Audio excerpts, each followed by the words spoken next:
What's up, everybody? Happy Sunday. Sunday, fun day, fun fishing day, all of it.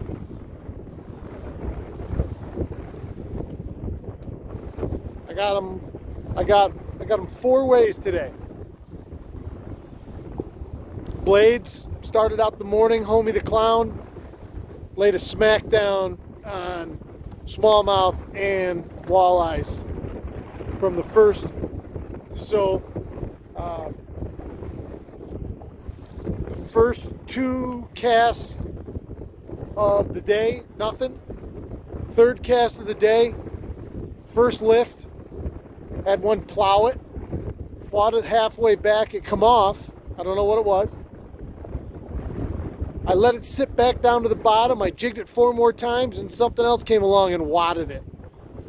It's been Waffle City ever since then. Cast 3 through 7, had a fish either landed or lost. 7 in a row. I have been catching them on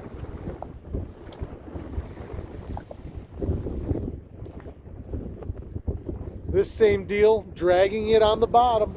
I'm telling you, I'm dragging it on the bottom. And smallmouth and walleyes both can't leave it alone. I'm going to be editing today a couple different full-length videos that we're going to go with that are technique specific, as opposed to hearing me talk about it on the daily report.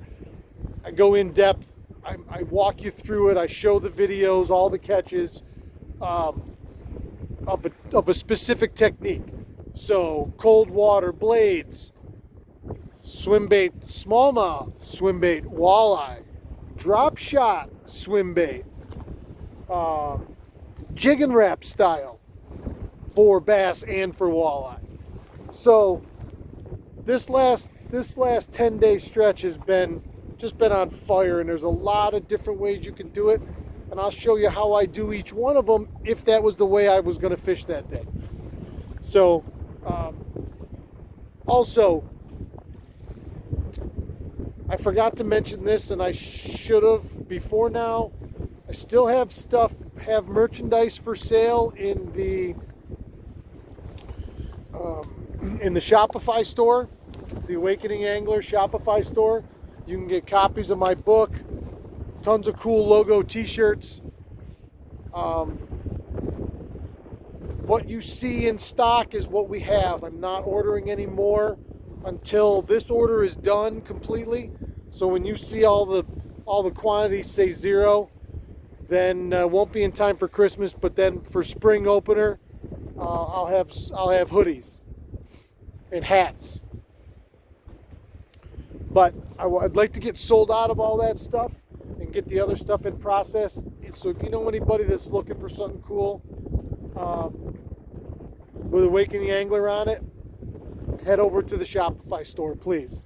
The support, the channel is invaluable. It helps tremendously, and it's very, very much appreciated.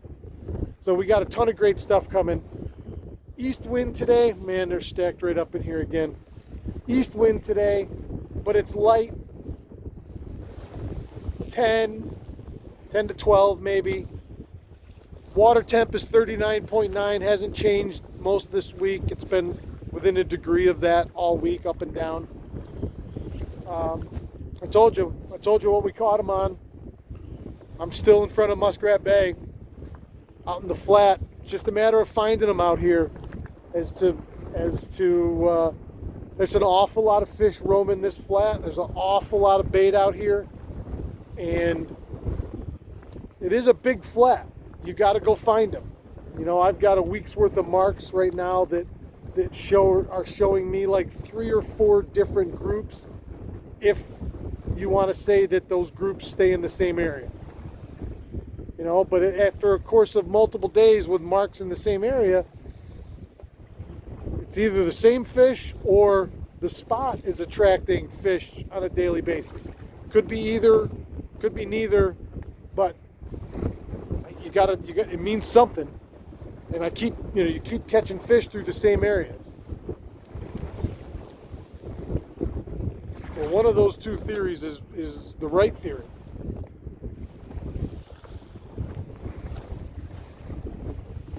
Let's see, what else, guys? Let's talk about something that isn't fishing related, that's near and dear to my heart.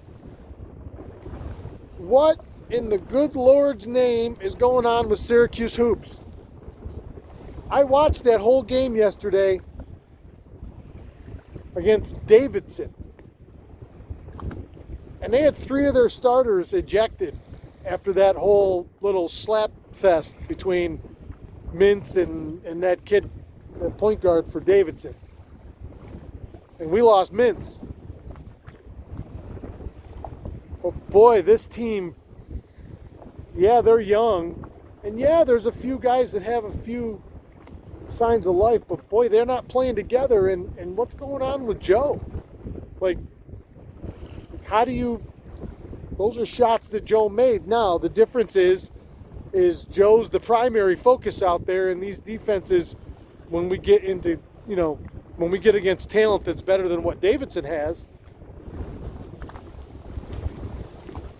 they're going to ride him like a rented mule. And so he better figure out how to get his own shot, or multiple other guys pose a threat, and then you can't double Gerard. But some of the shots he was taking yesterday didn't even look close coming out of his hand.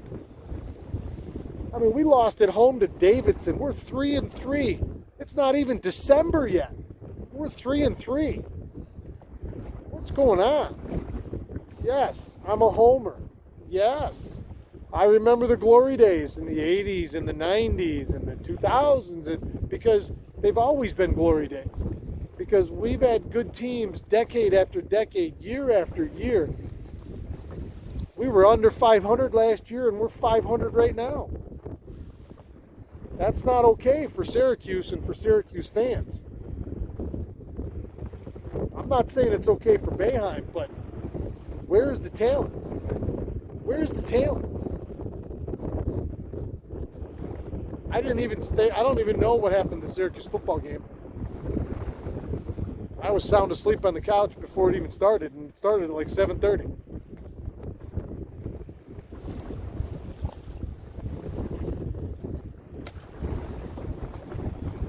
Syracuse hoops, like, what is going on?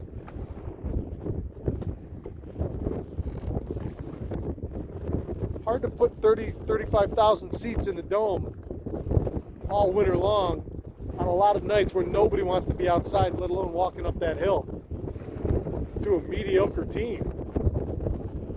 Man, we gotta, I don't know, coaching. Listen, I believe in all 4 of those coaches. I've watched them my whole life. 3 of them as players.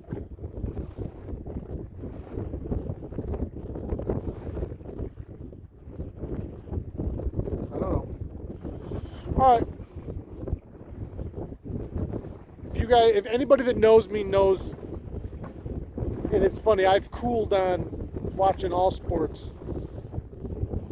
considerably since COVID.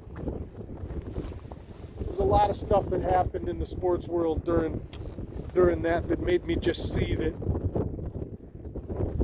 my beloved sports, and I've been a bleed orange fan, football and basketball, all my life. You're born into it up here.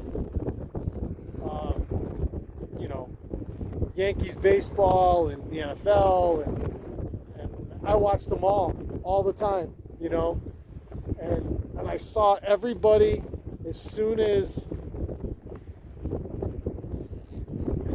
push came to shove and there was any sign of problems, you saw it was just about money for all these people, even down to the college level, saying things and doing things that were way outside the boundaries or necessity for someone that was, in the sports world.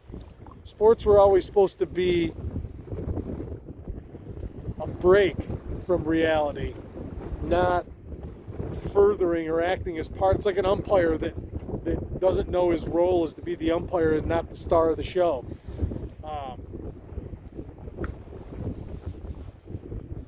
And when they stopped being a break from reality and something fun and started being political or overly political or medical or all these other things, I tuned out. I was shocked at myself. I am a diehard sports fan. Not nearly what I once was. I watch and I pay attention to some things now, but not to the level that I once did. But of every sport that I ever watched, ever, Syracuse hoops are my number one. That's always been my favorite thing to watch since I was a kid. I remember Pearl in the early 80s.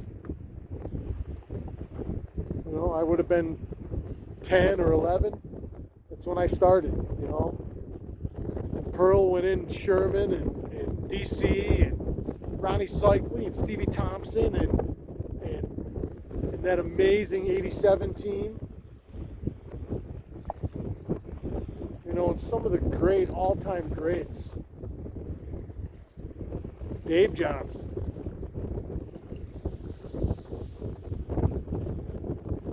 He was a lot of fun to watch. I watched them all the way through, Carmelo, that run in 03. My Grant passed away right in the middle of that NCAA tournament run.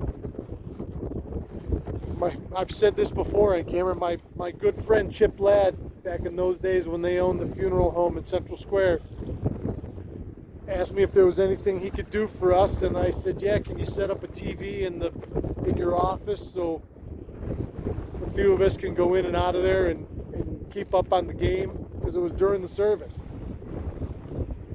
It was during the calling hours, and I said, you know what?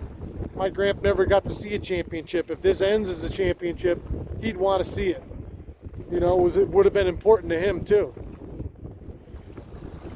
So I love Syracuse hoops, and I just wonder where we're going. I'm curious.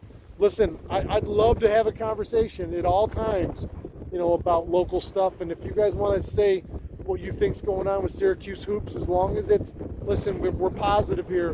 We're not bashing people. We're not, what do you think they need to do better?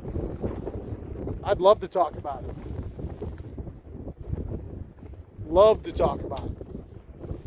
All right, that'll do it for today on Sunday. It was awesome this morning. It's kind of tailed off, but this storm's coming, so I'm getting out of here.